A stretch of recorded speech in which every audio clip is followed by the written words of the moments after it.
Story number 1. The Santa Claus Killer, England, 2005. I still wake up in the dead of night. The echoes of that Christmas Eve in 2005 reverberating through my dreams like the persistent ticking of a haunted clock. My name is Jonathan Harper, and what was supposed to be a season of joy and togetherness for my family turned into a nightmare that forever altered our lives and the very image of Santa Claus in our quiet village of Willowbrook, England. It was a chilly December evening, the air crisp with the scent of pine and the promise of snow. Willowbrook was the epitome of a picturesque English village, with its cobblestone streets, charming cottages, and a close-knit community that thrived on holiday traditions. Every year, as Christmas approached, our village transformed into a winter wonderland, adorned with twinkling lights, festive decorations, and the joyful sounds of carolers filling the air. My wife, Margaret, and I were busy preparing our home for the festivities. Our 2 children, Emily and Tommy, were excitedly hanging ornaments on the tree and helping in the kitchen. It was the perfect time of year, until that fateful night changed everything. Earlier that afternoon, during our weekly community meeting at the village hall, a man dressed as Santa Claus had arrived, handing out gifts to the children and spreading holiday cheer. His name was Raymond Collins, a man we had always known as a friendly and generous neighbor. Raymond had moved to Willowbrook a few years ago, bringing with him a warm smile and a seemingly endless supply of holiday spirit. Ho, ho, ho, Merry Christmas, everyone, Raymond bellowed, his hearty laugh echoing through the hall. The children adored him, and the adults appreciated his efforts to make the season special for everyone. As evening settled in, I noticed Raymond lingering near our house, watching as we decorated our front yard. There was something about the way he observed us, a flicker of something unreadable in his eyes. I brushed it off as fatigue from the day's activities, but a nagging unease settled in the pit of my stomach. That night, as we sat by the fireplace, enjoying the warmth and the glow of the Christmas tree, the atmosphere was filled with laughter and the clinking of glasses. Suddenly, there was a loud crash from outside, followed by the unmistakable sound of jingling bells. Emily and Tommy rushed to the window, their eyes wide with excitement. "Look, Dad, it's Santa," Tommy exclaimed, pointing towards the snow-covered street. I glanced outside and saw Raymond, still in his Santa attire, approaching our home with a sack slung over his shoulder. His presence was both familiar and strangely unsettling. Margaret and I exchanged a glance, a silent agreement passing between us to stay calm. "Santa, is that you?" I called out, attempting to keep my voice steady. Raymond smiled, but there was something off about it, a stiffness that didn't quite match the joviality we were accustomed to. He handed a small gift to Tommy before turning his attention to me.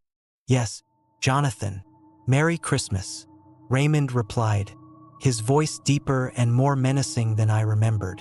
Before I could respond, his demeanor shifted. The warm smile faded, replaced by a cold, calculating gaze. Without warning, he lunged at us, a sharp knife gleaming under the light of the Christmas tree.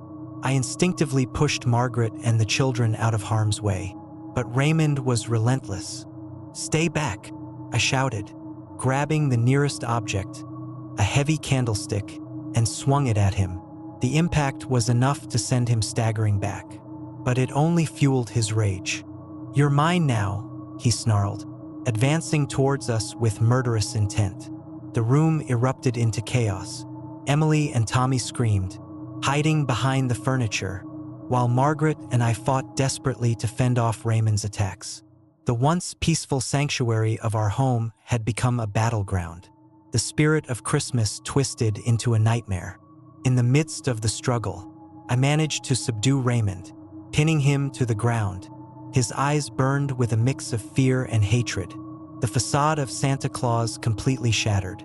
The police arrived shortly after, drawn by the commotion and the screams that had echoed through the neighborhood. As Raymond was taken away in handcuffs, the truth behind his sinister actions began to surface. Investigations revealed that he was a fugitive from justice, a man with a dark past and a penchant for deception. He had exploited the trusted image of Santa Claus to mask his true nature, using the guise to gain access to unsuspecting families and commit his heinous crimes. The aftermath of that night left our community reeling. The image of Santa Claus, once a symbol of joy and generosity, was now tainted by the brutality of Raymond Collins. Families in Willowbrook found it hard to reconcile the friendly neighbor they thought they knew with the monster that had terrorized them on Christmas Eve. Margaret and I struggled to rebuild our lives in the wake of the trauma. Emily and Tommy, though young, were deeply affected by the events, their innocent views of the holiday forever marred by fear and confusion. We sought therapy and support from our community, working together to heal the wounds left by that terrifying night. As the years passed, Willowbrook began to heal, but the scars of that Christmas Eve remained. The village continued its traditions, albeit with a heightened sense of caution and awareness. The story of Raymond Collins became a cautionary tale, a reminder that evil can hide behind the most familiar and beloved facades. Every Christmas, as we decorate our home and exchange gifts, I find myself reflecting on the thin line between joy and horror, the delicate balance that defines our holiday traditions. The memory of that night serves as a constant reminder to cherish the moments of peace and love, to remain vigilant against the darkness that can sometimes infiltrate even the brightest of celebrations. The Santa Claus Killer of 1950 remains a haunting chapter in our village's history, a story of survival and the enduring struggle between good and evil. It taught us to never take the symbols of joy for granted, to look beyond the surface and recognize the shadows that can lurk beneath. And as we gather each year, the spirit of Christmas in Willowbrook is now imbued with a deeper understanding of resilience, hope, and the unwavering strength of a community bound together by shared experiences and the will to overcome even the darkest of nights. Story number 2. Santa Claus and the Massacre, California. 1950. I still wake up in the dead of night, the echoes of that fateful Christmas Eve in 1950 haunting my dreams like the relentless ticking of an unseen clock. My name is Robert Mitchell, and what was meant to be a joyous holiday season for my family turned into a nightmare that forever altered our lives and the very image of Santa Claus in our community. It was December 24th, 1950, a night filled with the magic and anticipation that only Christmas can bring. Our home in the quiet suburbs of Los Angeles was bustling with activity. The scent of freshly baked cookies wafted through the air, mingling with the aroma of pine from the beautifully decorated tree in our living room. My wife, Margaret, and our 2 children, Tommy and Sarah, were busy preparing for the evening festivities. Little did we know, the spirit of Christmas was about to take on a sinister guise. Earlier that afternoon, I had met up with a few neighbors at the local community center to help decorate the town square. As we hung ornaments and strung lights, a man in a bright red suit and a bushy white beard approached us. He carried a large sack over his shoulder, his eyes twinkling with genuine warmth. "Ho, ho, ho, Merry Christmas, everyone," he exclaimed, his voice hearty and inviting. We welcomed him warmly, assuming he was one of the volunteers dressed up as Santa Claus to spread holiday cheer. He laughed along, handing out small gifts to the children and sharing stories of his work at the North Pole. There was something undeniably kind about him, a presence that exuded joy and goodwill. That evening, as darkness settled over our home, we gathered around the tree, exchanging gifts and sharing laughter. The house was filled with the sounds of carols playing softly in the background and the crackling of the fireplace. Everything seemed perfect, the embodiment of the Christmas spirit. Around midnight, the room was bathed in the soft glow of the tree lights when we heard a faint jingling sound outside. Tommy and Sarah ran to the window, eyes wide with excitement. "Look, Santa's here," Tommy exclaimed, pointing towards the front yard. Sure enough, there stood the man in the red suit, his sack now noticeably empty. He smiled warmly at us, and we waved eagerly. As he turned to leave, his smile seemed to waver for a split second. a fleeting glimpse of something dark behind his cheerful facade. I shook off the uneasy feeling, attributing it to the festive atmosphere. But that moment was the calm before the storm. Later that night, as we were putting the children to bed, Margaret and I heard a loud crash coming from downstairs. Our hearts raced as we exchanged worried glances. Grabbing a flashlight, we cautiously made our way to the living room, only to find the window shattered, shards of glass scattered across the floor. The air was thick with the scent of smoke, and the room was eerily silent. "Did you see that?" Sarah whispered, clutching her favorite doll tightly. Before we could react, the front door swung open with a force that sent us sprawling backward. Standing in the doorway was the man we thought was Santa Claus, his cheerful demeanor gone, replaced by a menacing glare. His eyes, once twinkling with kindness, were now cold and devoid of warmth. He brandished a sharp knife, the metal glinting ominously in the dim light. "Ho, ho, ho, Merry Christmas," he sneered, his voice distorted and filled with malice. Time to collect my dues. Panic surged through me as I realized this wasn't the friendly Santa we had welcomed earlier. He lunged at us with terrifying speed, the knife slicing through the air with deadly precision. Margaret screamed, grabbing Sarah and pushing her out of harm's way, while I tried to shield my family from the attack. The room descended into chaos. Furniture overturned, ornaments shattered, and the sound of the man's grunts filled the air as he pursued us relentlessly. I grabbed a heavy candlestick, my hands shaking uncontrollably, and swung it at him, hoping to fend him off. The weapon connected with his arm, but he didn't falter, his rage only intensifying. "Run!" I shouted, grabbing Margaret's hand and pulling her towards the back door.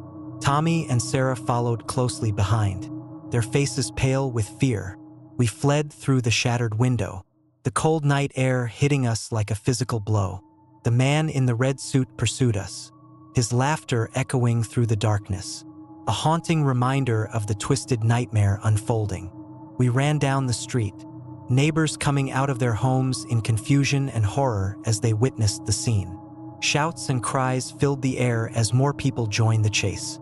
But the man seemed unstoppable, his strength and determination fueled by an unknown darkness. Finally, we reached the safety of our car, slamming the doors shut and locking them tightly.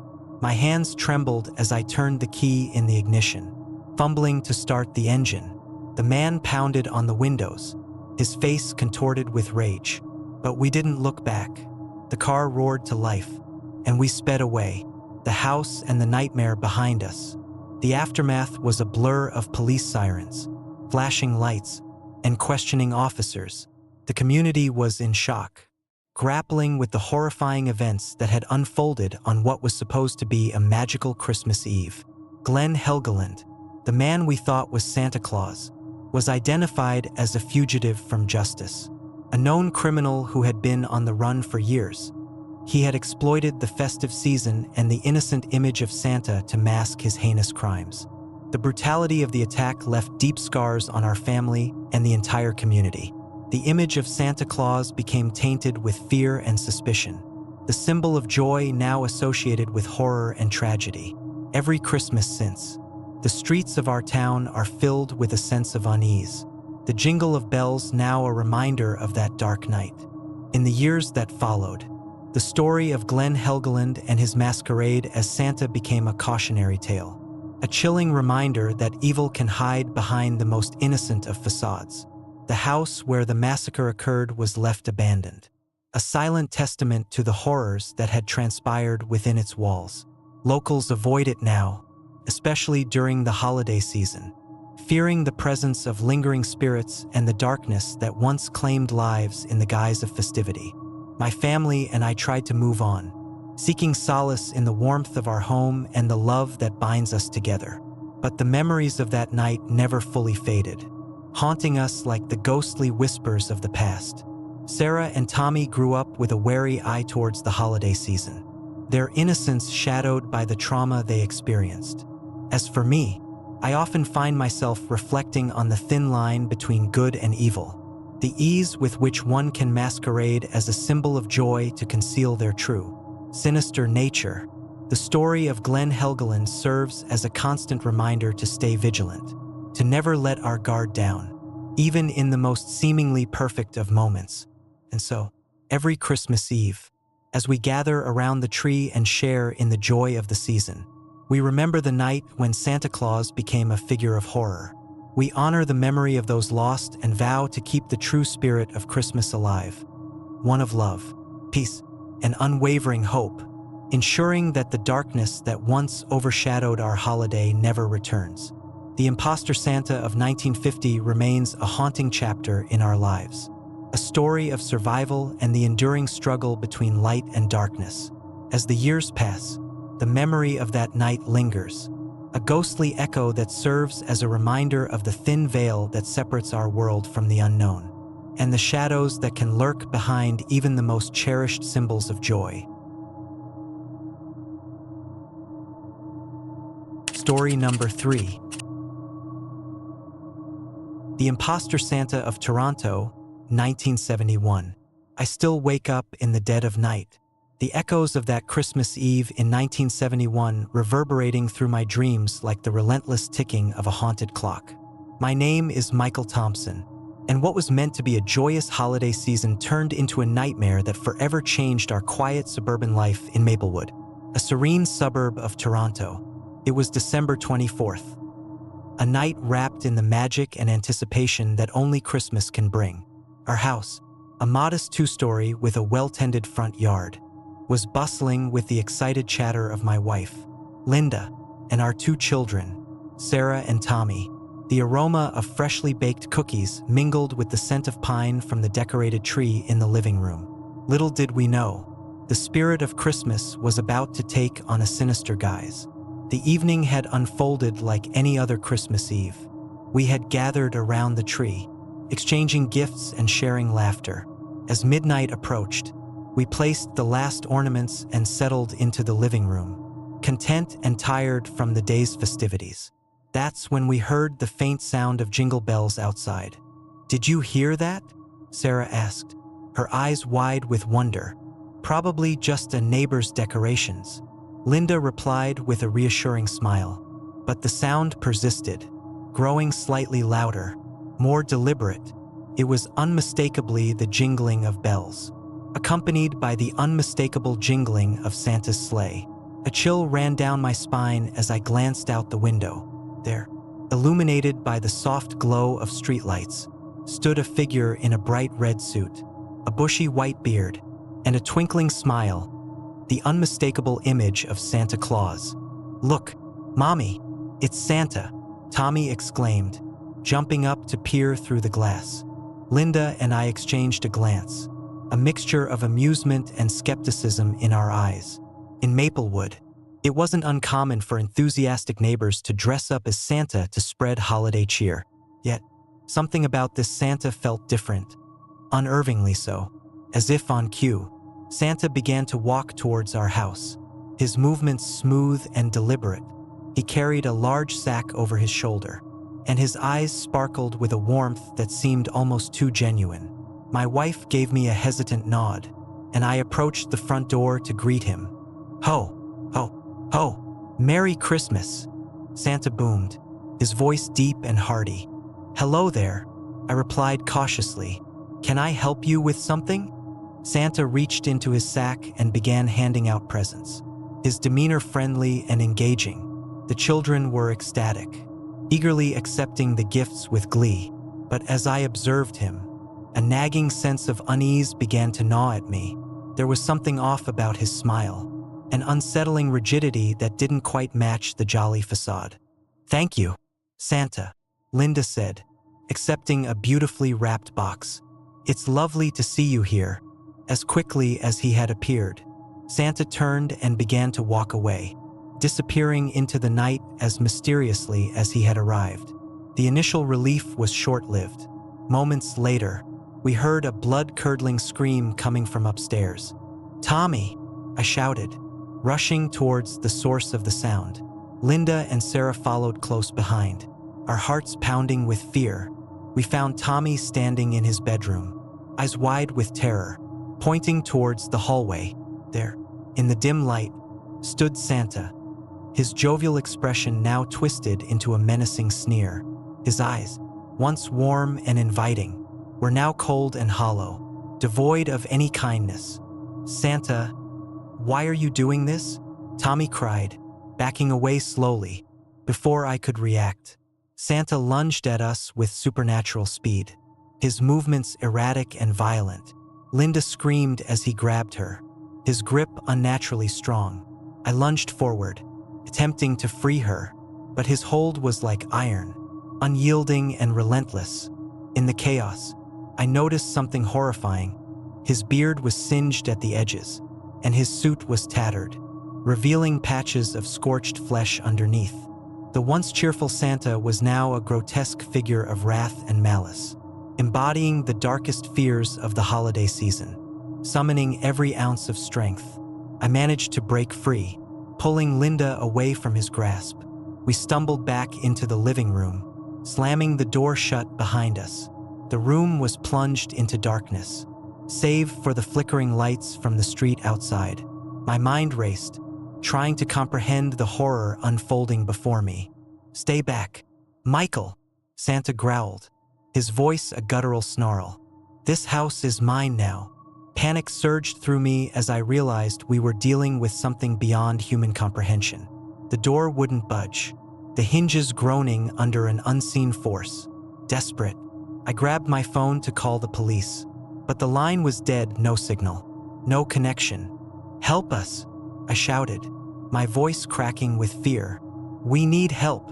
But Santa only laughed, a chilling sound that echoed through the empty rooms. "No one can save you now." In a last-ditch effort, I grabbed a heavy vase from the table and hurled it at Santa, the impact sending him sprawling to the floor. For a brief moment, silence reigned, but it was short-lived. Santa rose again, his form shifting and contorting, the boundaries between man and nightmare blurring into a terrifying entity. With a surge of adrenaline, Linda and I grabbed Sarah and fled the house, the sounds of Santa's rage echoing behind us. We ran through the stormy night, the memory of that twisted Santa burning into our minds. When we finally reached the safety of our car, we didn't stop driving until the house was a distant, ominous silhouette against the darkened sky. In the days that followed, the police investigation uncovered the truth behind the horrifying events. The imposter Santa was none other than Raymond Collins, a notorious criminal who had been on the run for years. He had taken advantage of the holiday season and the unsuspecting nature of families to mask his sinister intentions. Collins had meticulously planned his infiltration, using the guise of Santa to gain access and sow chaos, leveraging the symbol of joy to conceal his malevolent acts. But Raymond Collins was not merely a man. There were whispers among the police of darker forces at play. Rumors that his crimes were fueled by an obsession with harnessing the spirit of Christmas itself, turning it into a weapon of fear and destruction. Whether these rumors held any truth or were merely the desperate attempts of investigators to explain the unexplainable remains a mystery. Our lives never fully recovered from that Christmas Eve. The trauma of witnessing a beloved holiday figure transform into a vessel of terror left deep scars on our family. Sarah and Tommy developed an intense fear of the holiday season, their innocent joy replaced by anxiety and nightmares. Linda and I struggled with the memories, the vivid images of Raymond Collins masquerading as Santa haunting our every thought.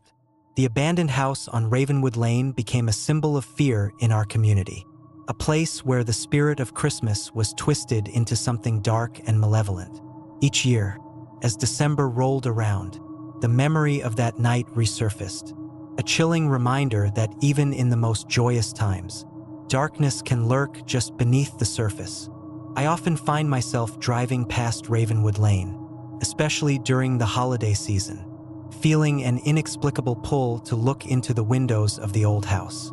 The image of Raymond Collins, the imposter Santa, lingers in my mind, a testament to the thin veil that separates joy from horror, and the shadows that can transform even the brightest symbols into embodiments of our deepest fears.